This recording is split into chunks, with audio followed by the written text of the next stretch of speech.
I was not trained at Naropa. I was trained in a more conventional clinical psychology path in a master's program and a doctoral program. And when I was going through that, I also had my own meditation practice, my own Buddhist psychology study. And I was really disappointed in, as great as my training was, there was a lot about it that was really missing, I felt. To be a good counselor, in clinical psychology, there's a lot of emphasis on understanding how you're responding to somebody, but there's no training on how to develop that understanding. What I knew is that Naropa was doing this, and so I got here as soon as possible. We're the people who can talk openly about this and actually draw on the practices that support the development of compassion and support self-awareness, and that these practices have actually been around for a long time. And Western psychology is just now coming to rediscover it, you could say.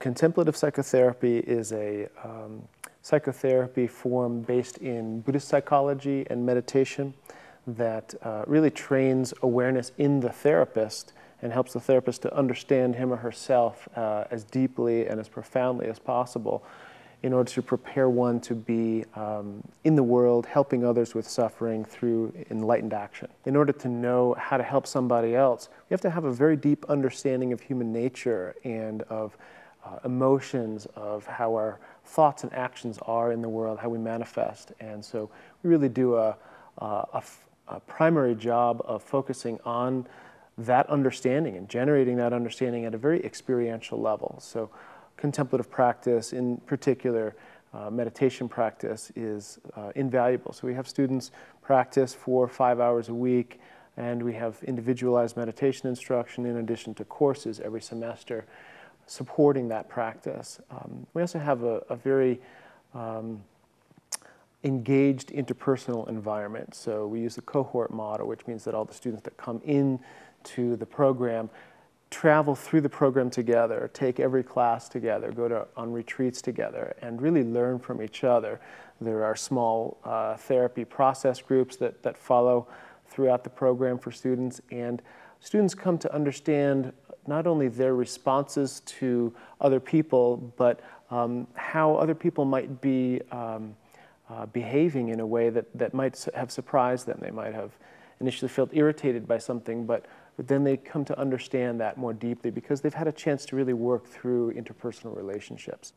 Some of the things that you find in the contemplative psychotherapy training that you don't find in other programs are first, the experiential aspect that all the Naropa psychotherapy graduate programs have, where you're living and experiencing the teachings. You're not just studying it in a book. We also have a real focus on meditation, shamatha vipassana style, where you're being with your mind in an open, non-judgmental way. This is the basis of mindfulness practice that a lot of people are discovering now as very useful. So we have students taking Buddhist psychology classes, which really show this thousands-year-old tradition of understanding awareness and how to connect with it in contemplative practice.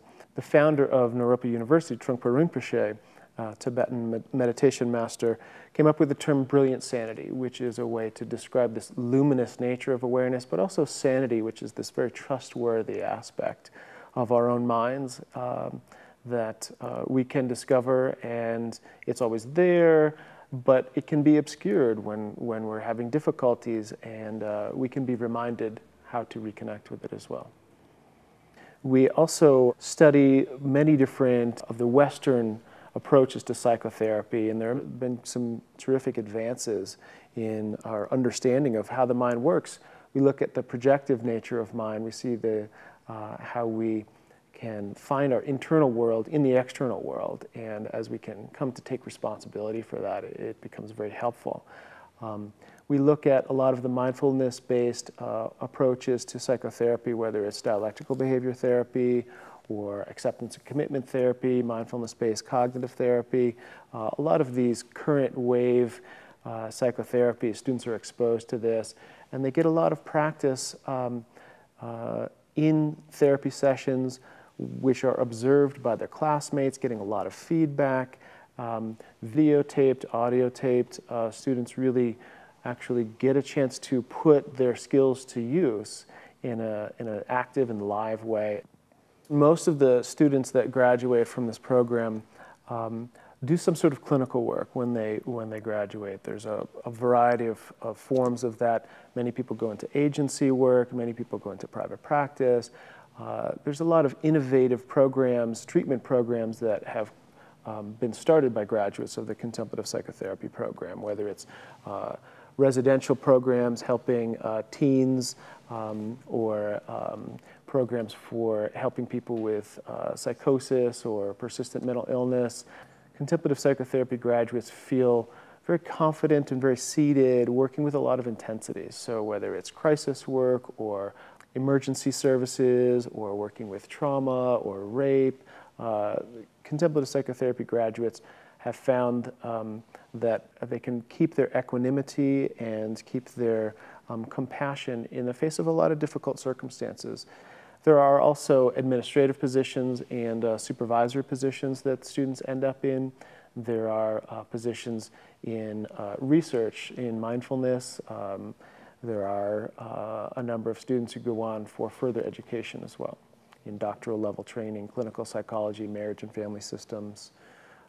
So students feel quite prepared for a number of different career opportunities. The contemplative training really prepares people to think creatively about how to meet the needs of the suffering world.